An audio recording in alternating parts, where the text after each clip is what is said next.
Here with the first check of your weather on the One's forecast. Just a soggy, rainy start to the week, Monty.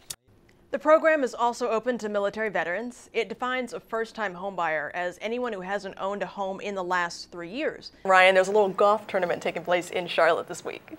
That's this week? It is. Oh, this is going to be an interesting sportscast. All right, folks. You can see this is where the door was supposed to go. And come over this way a little bit. You can see the wind has literally ripped the sides off this barn. And now the owners, they're dealing with $40,000 in damage. And the people that are living in this apartment now will not be kicked out. They may have to move to a different apartment within the same building as the renovations go on. Teams are far different in November than they will be in March. Just enjoy the basketball. Exactly. Got to enjoy a matchup like that early on. All right, thank you, Mike. We'll have more news after the break. Construction begins on a controversial project to add toll lanes to a North Carolina interstate. Citywide curfew is underway in the city of Baltimore. It doesn't seem like everyone is in a hurry to get off the streets. You're looking live at a picture from Baltimore right now. These scores are likely higher than they will be next year because during this first year, the letter grades are based on a 15-point scale. So an A is anything above an 85. Your Stanley Cup champions yet again. Again. Chicago fans are spoiled. They are. But at least I guess it's on home ice for them. That's been a while. It has been a while. We've got a crowd waiting for the Pope to step off the plane. I heard them chanting earlier, "We love Francis. Yes, we do. We love Francis. How about you?" And we walk with Francis every day. Once the Pope gets off the plane, there aren't any formal remarks scheduled for today, but he does have a busy schedule, which I will run down for you. New gun laws go into effect tomorrow in North Carolina. Now at 6, we'll take a look at the changes. Plus, Planned Parenthood wants to see increased security near their facilities after Friday's shooting in Colorado. And do you know this man? Why police need your help finding him. Thank you for joining us tonight. I'm Sharon Stone. Those stories are coming right up. First here at 6 o'clock, meteorologist Monty Montello is here with the first check of your weather on the One's forecast. Just a soggy, rainy start to the week, Monty. Yeah, but big difference from The process to own a firearm in North Carolina is undergoing some changes starting tomorrow. Efforts to get rid of the pistol permit failed during this year's legislative session. As Loretta Beniti tells us, there are now some more standardized rules for legally obtaining these handguns. Under the former pistol permit laws, sheriffs were allowed to deny applicants a permit under a good moral character clause as part of their assessment. President Barack Obama is pushing for a powerful climate deal. He's in Paris for a global summit on climate change. It comes just weeks after a series of deadly terror attacks. The group of world leaders says an ambitious deal to curb global warming can send a message to terrorists by showing what countries can achieve when they are united. Today, the president said it's important that all nations do their part. Several leaders taking part in the summit are calling on economies around the world to put a price on carbon dioxide emissions.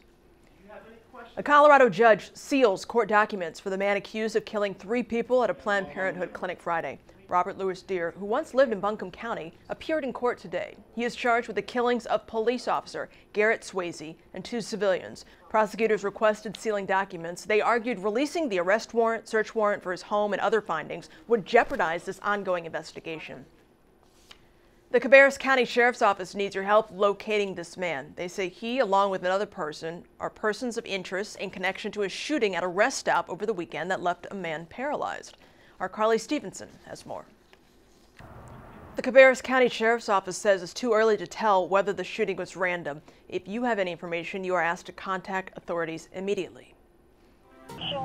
Columbia police hope they never have to make a drug bust like this. Crack cocaine on them. They'd prefer to head off the problem before it starts. Antonio Green is one of just a handful of officers with Columbia's PACE unit. The proactive community enforcement team makes solving problems their priority.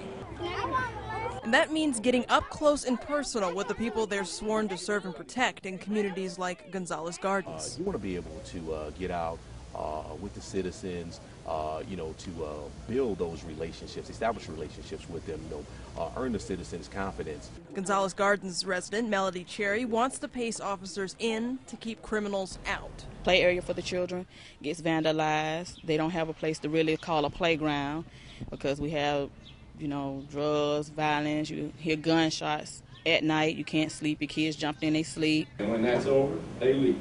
PACE officers at this Gonzales Gardens community meeting encourage residents to take pride in their community and voice their concerns to authorities. We have the opportunity as not only law enforcement officers, but as ambassadors to change the perspective of what people think about law enforcement and their lives. We need them out here. PACE officers are assigned to several areas throughout the city. Officer Green also reaches out to 5 Points, helping put business owners' minds at ease. It has made us feel very comfortable in that if we have any type of problem here in the area, which, you know, is rare, we may have a shoplifter or a vagrant, but we can always pick up the phone and just call. After an attack at this Rosewood area home, PACE officers taking steps to make the property safer. Clearing areas where criminals can easily hide, making the house visible from the road and to neighbors. We can't be everywhere and at every time, and we need the community in order to make this the safest city in South Carolina.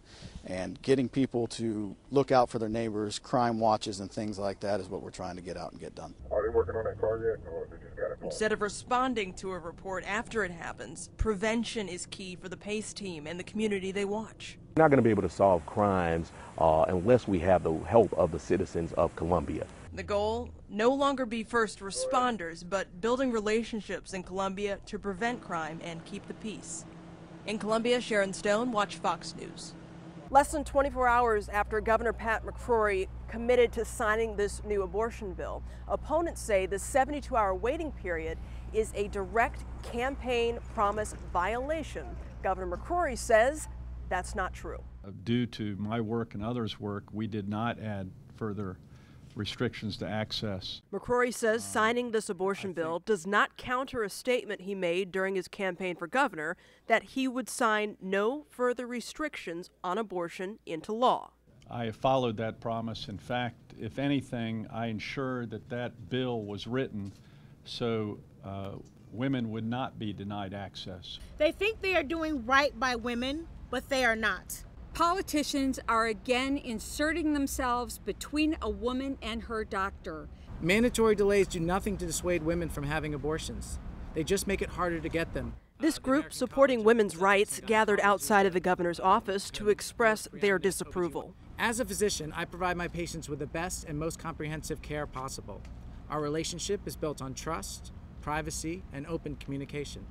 The provisions of this bill undermine that trust and privacy. The governor says most people don't know it takes a phone call to start the clock on the 72 hours. And I think when most people find that out, they go, that's reasonable. That's a reasonable process to go through. It all comes down to differing definitions of access and restrictions. The governor's trying to spin this the best way possible. He's trying to say, look, this is a health issue, and then, you know, the 72-hour window does start at a phone call, not with the first office visit.